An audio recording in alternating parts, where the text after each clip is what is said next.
So I'm Jared Davis. This is my common item slides. So the five items I'm going to be going over is going to be a glass cup, salt, a ring, a penny, and a license plate. So for the glass cup, it's mainly made out of limestone and or calcium calcite or calcium carbonate. So that stuff it usually comes from certain mines and whatnot.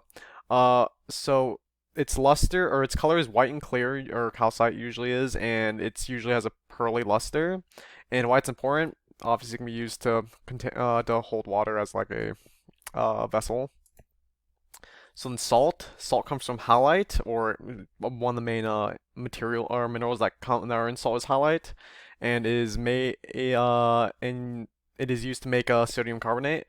It is colorless or white and has a hardness of 2, and a luster is vitreous. I don't know what that means. Why it is important? Well, it's used to season foods. So then this is a ring. It's a ring I usually wear. It's made of tungsten.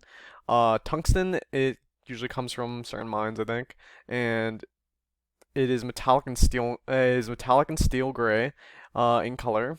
Why is it important? Well, I don't know. I like this ring. It's for vanity. So then I have a penny. It is a copper penny, and which it comes from the minerals azurite, malachite, or chocolate, as well as being made of zinc because there's a little bit of zinc inside of every penny. It is metallic and is tarnished in color. Why it's important? It's currency. So obviously it's used to buy things. So then the last item I have is a license plate. It is made from aluminum, which comes from bauxite. Uh, it is metallic in grayish and white in color and has a hardness of 2 to 3.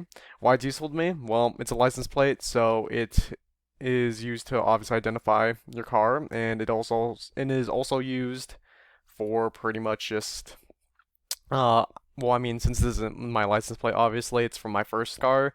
It just has sentimental value.